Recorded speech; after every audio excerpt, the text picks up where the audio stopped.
The Big Whack presents Buffalo on the Rise, sponsored by Dr. Kaplansky Dental Implants. Get new permanent teeth in 24 hours with our exclusive Teeth Now process. Welcome to the television show devoted to local business, Buffalo on the Rise, with your host, Joe Chili. There's an entrepreneurial spirit in Western New York that's putting our area on the cusp of greatness. Each week, Buffalo on the Rise features local business leaders and decision makers who are shaping our future. If it's about local business, we'll talk about it right here, right now, during Buffalo on the Rise.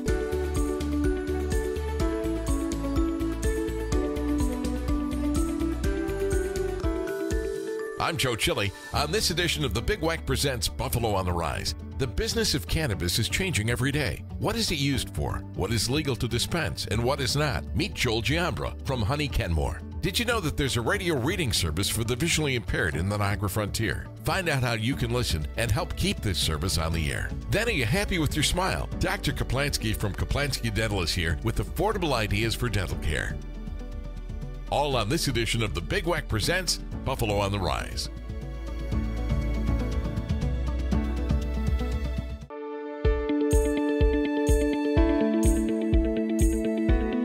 Hi, I'm Joe Chili, mornings from 7 to 9 on Buffalo's oldie station, The Big Whack. Joining us on The Big Whack's Buffalo on the Rise is Joel Giambra. You know, you look very familiar to me. Is that right? I don't know why, but you look very familiar. Joel, it's good to have you here, and we're glad that you came on the show. And you're associated with Honey Kenmore. Now, we want to know a little bit about this, but first off, where did the name come from? That's kind of a unique name. Honey is a product, actually, that is not sold in New York State right now. One of our consultant partners, who is originally from Syracuse, went to California, started the California Growers Association, developed this product called Honey, and eventually we will be selling honey in New York State, but that's where the name comes from. And this is going to sound kind of weird because we all know the name Joel Giambra. I mean, let's face it, if you grew up in Buffalo, you're familiar with Joel Giambra. I'm not saying that you're old. I'm just saying that, you know, we're familiar with that. So how did you get involved? Well, some 25 years ago, Joe, I had a conversation with a reporter, and we were having a discussion about prohibition, whether prohibition was effective public policy. And obviously, drugs came into the discussion. And I was very much committed to helping the organizations that were out there at the time, Normal, and some of the other national organizations, to make people aware about prohibition being a very ineffective public policy.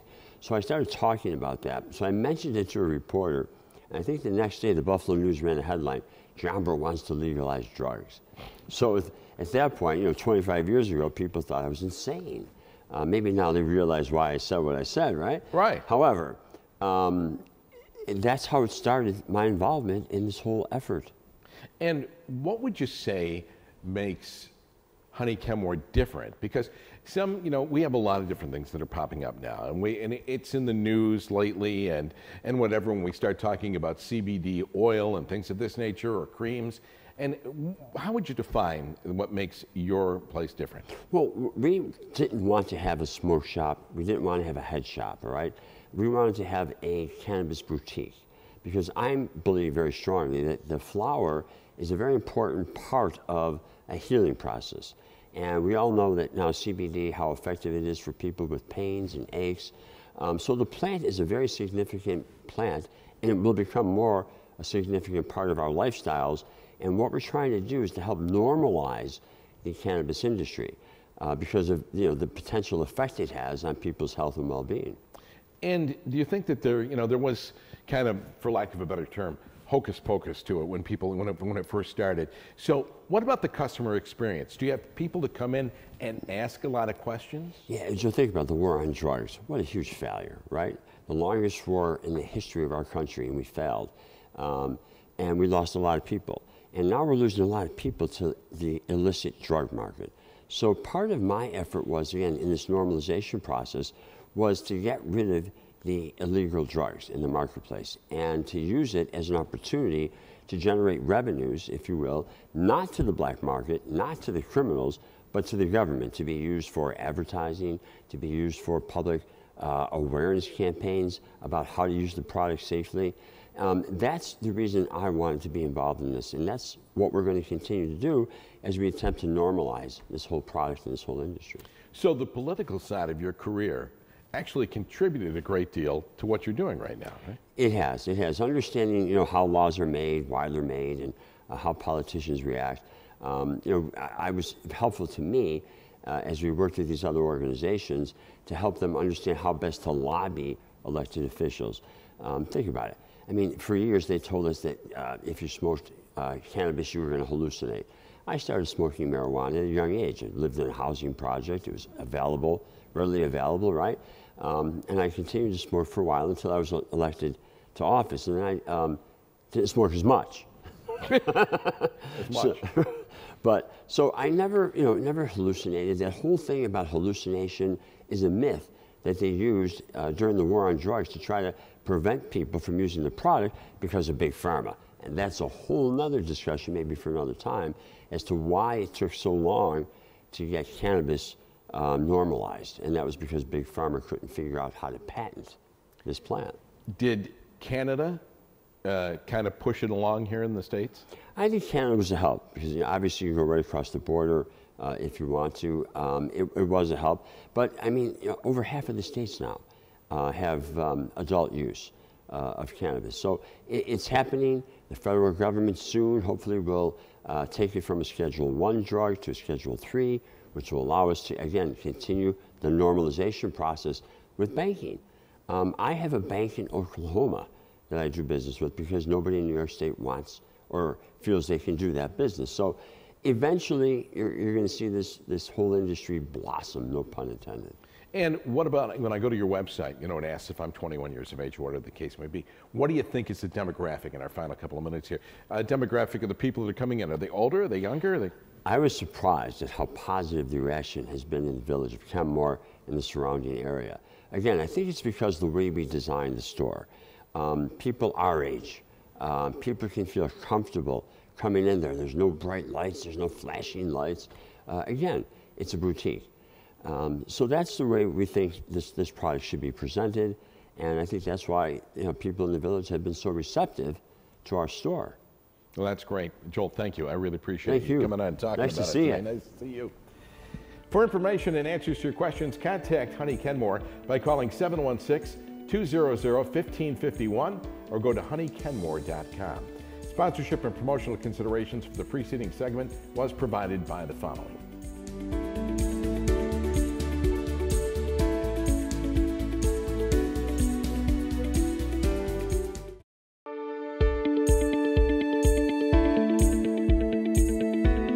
Hi, I'm Joe Chili, mornings from 7 to 9 at Buffalo's oldie station, the Big Weck.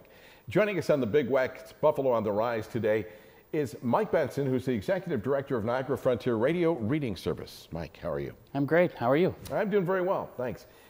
Start off by telling us, I mean, it's kind of descriptive in itself, but what is the radio reading service? We're an audio information service. We basically read for people who can't, so people who are blind or have a print disability or a visual impairment. So we read the Buffalo News and all the weekly papers, all the daily papers, magazines, best-selling books for people who can't. And where do you get people to do this for you? We've got at least 140 volunteers who come into our studios every week to record these materials for us, because we're a 24/7 radio station, so we're on nonstop. So when people come in and record these, as a guy who's a broadcaster is going to ask you the question, if they stumble over things, if they make a mistake, do they go back and do it again? Do you edit it? Well, that's why listeners love us, because we're authentic. We're your neighbors, we're your friends, we're not professional voice artists. So we're people that we're sitting next to you on the couch, reading a book or reading a paper.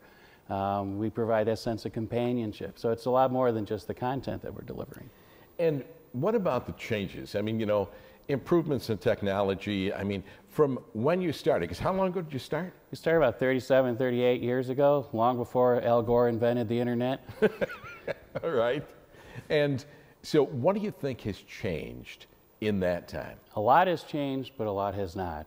Back then, there were audiobooks, but they were on cassettes, and they came in huge books with 8 or 10 cassettes for a book, and there wasn't a lot of variety.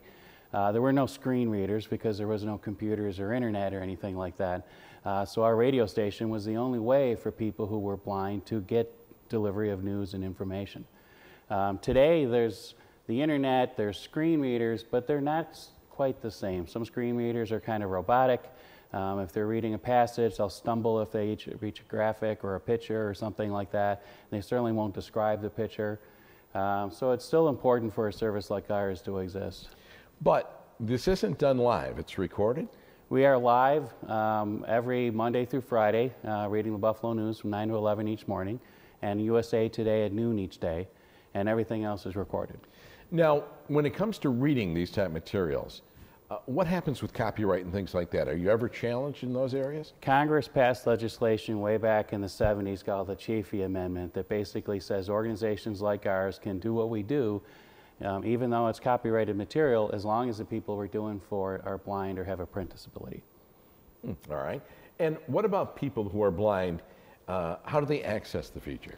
Well, obviously we started off as a radio station, so we've got radios that we can loan our listeners. But now we're also online, so they can catch our live stream on any internet-connected device, a smartphone, a smart speaker, tablet, laptop, over the web, through an app, however they want to access us. Do you have any idea how far your reach goes? I mean, when you start talking, are you talking Western New York? Are you talking Southern Ontario? What are you talking? When it was just the radio station, it was geographically limited. So our transmitters in the Boston Hills, so we caught most of Western New York. But now that we're online, there's no limit. We have listeners in Southern Ontario. We've got listeners in Rochester. We've got listeners who are snowbirds who moved to the Floridas or South Carolina to be with family. They can listen to us online. So our reach is unending. So smart speakers. Can people pick you up on Alexa, on Siri? All they got to do is say, Alexa, engage the Niagara Frontier radio reading service, and the prompts will take them through the rest. And did the idea come from someplace else in the country? Did it originate here? What's the deal? There's probably about 80 radio reading services across the country. Some are standalone nonprofits like ours. Others are attached to a university or a public TV or radio station. So it's not an original idea, and I can't tell you who came up with it. Some bright guy. Marconi? Yeah. Have you ever traveled to different parts of the country to see how it's done in different areas? I was in Arizona a few years ago to see how they do it. Sun Sounds is in Arizona. They're part of the University of Arizona. So in the event that someone gets used to the Niagara Frontier radio reading service here and is going to move to a different part of the country, do you help them find a radio reading service there? Yeah, we've got a directory of all the radio reading services, what they cover, what geographies they're in, so we can make a link.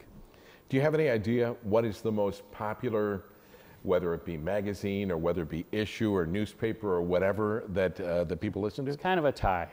Believe it or not, the Sunday grocery ads are very important. Come on. We read all the ads that are in the news, and people, they want to plan their shopping list just like anybody else. So that's very popular. The Wall Street Journal is popular online because it airs on the radio at 11 o'clock at night, but online they can get it on podcast anytime. So that's pretty popular. Obviously the Buffalo News, we read the Challenger and the Criterion and a lot of weekly papers. So they're all very, they kind of go zigzag a little bit. Is there a price, a subscription for a price for the service? It's absolutely free. All of our services are paid for by no donations. That's pretty incredible because when you start talking about some of these different newspapers, obviously you're going to pay for those things. But again, you're talking to a certain segment of the population that couldn't have access to this otherwise. Right. Right. I mean, there's broadcast news, radio, and TV, and that's all good. But the depth and detail they get from print is outstanding. And how can our viewers help in our final minute? Now they can call us at 716-821-5555, and they can volunteer, or they can refer somebody that they know that might be a good listener, or they can make a donation. It's very good. You do auditions? Is that how it works out? No auditions. No auditions? All right. Thank you. I really appreciate that. For more information and answers to your questions, contact Niagara Frontier Radio Reading Service by calling 716-821-5555 or go to nfradioreading.org. Sponsorship and promotional considerations for the preceding segment was provided by the following.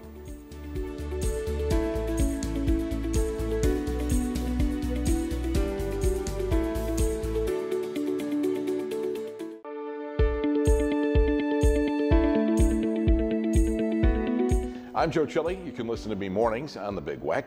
Joining us today on the Big Weck's Buffalo on the Rise is Dr. Kaplansky, and I want to welcome you to the show today. I'm impressed by some of the things I see about you. You know, we do background, obviously, before we do a program like this. So I wanted to look up some things about you. First off, you started in business with a friend of mine in Niagara Falls, which was a while ago, but all of your certifications and things like this, you'll have to explain some of these things to me, because if I look up dentists in general, I see a couple of things. Graduated from here, did work here, whatever, but you're board certified in implant dentistry, diplomat of the American Board of Oral Implantology, fellow at the American Academy of Implant Dentistry, fellow International Congress of Oral Implantologists, fellow Academy of Dentistry, certified Zaga Center, which is kind of like a mystery to me. We'll have to ask you about that. But what do all these things mean? To me, this means that all dentists are not the same, right? I mean, but when you start looking at all these things, how long did it take to get these? And was it something that you planned originally, or did you say, these are the things I'm going to go for as far as certifications? Well, first of all, I'd like to thank you for inviting me Sure. to the program. It's my pleasure to be here with you. It's a lifelong journey, really. This obviously took years to accomplish. And unfortunately, that's what we see often now in practice, is many younger dentists just fresh out of residency are doing these procedures, and they probably don't have enough experience yet to perform them. When you start talking about things, and you start talking about implants, because it's something specifically that you do, is there something that they teach you in dental school with regard to implants? You know, something that all dentists do. And how did you move past that to come up with your own teeth now method? Absolutely. So in dental school, you get some really basic rudimentary kind of education on all aspects of dentistry, on all the different procedures. So they can't really focus on anything too in-depth. And then after you graduate, that's when you expand your knowledge, then you kind of go more into the areas of your interest. So my area of interest was dental implants, and I really wanted to get much deeper knowledge in that area. And that's how it all happened. Dental implants, and I have a very basic knowledge of these things, so I'm going to ask you, but you know, you start thinking about things like bone grafts and the prep work that goes into this, and it sounds very invasive to me. And as just a normal individual, I like to avoid pain. Absolutely, yeah. We all do. So I mean, you probably look the same way. You probably looked at this and said, there's got to be a better way to do this procedure. True. So traditionally, dental implants, dental implants aren't new. So they've been placed routinely for probably about 30 years now, with a lot of data, a lot of research, and it's backed up by science. Now, traditionally, the thinking in dentistry was that you have to prep the site first. So if the site or the bone in the area is deficient, you have to build it up. And how do you build it? By grafting bone, either from a donor or from animals. You would take the bone, graft it in the area, and then grow the bone, then place the implant. So that basically means multiple procedures, multiple surgeries, a lot of time and healing, discomfort, obviously, and patients, had a very, very long journey for absolutely no reason. So what we did, again, based on the current research and the modern science, is we changed the tactic a little bit. So we looked for solid native bone instead of using grafted bone that unfortunately a lot of times later turns into mush and it's not even usable. We use patient's native bone, which is stronger usually, doesn't require additional surgeries, and gives us better and faster results. Is it a long, involved process? The Teeth Now procedure that we kind of created is very streamlined. You literally, in 24 hours, you take patients from either no teeth or decayed, non-restorable teeth to permanent teeth. 24 hours. Is it something that lasts the entire life, your entire life? It can. It depends on a lot of factors. Most, again, scientific research shows us longevity of dental implants anywhere from 15 to 25 and more years.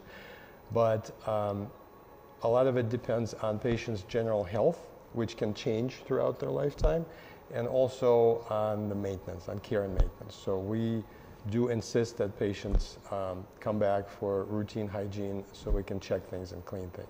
Are you trying to tell me that people don't generally take care of their teeth? Sometimes they do. You know, flossing is a big thing. You're trying to keep your teeth.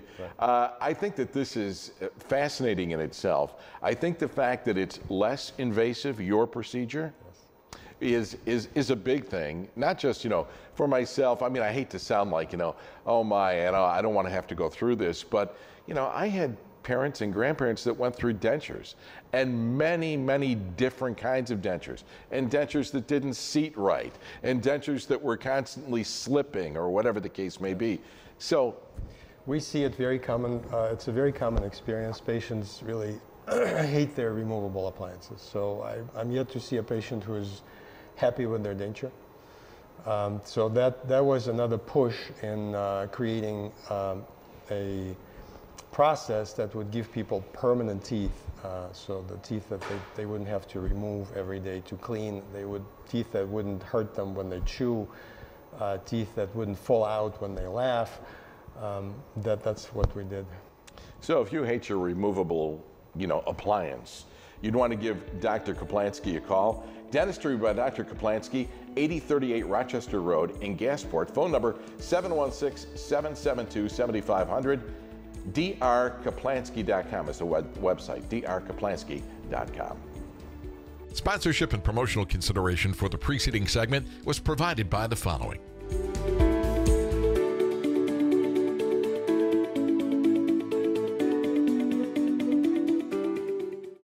Thanks for watching this edition of The Big Wack Presents Buffalo on the Rise. For information on this and other shows, go to our website, bigwack.com, and find out how you can participate on the program if you're a hometown business. I'm Joe Chile. Thanks for watching and listening to The Big Wack, Buffalo's oldie station.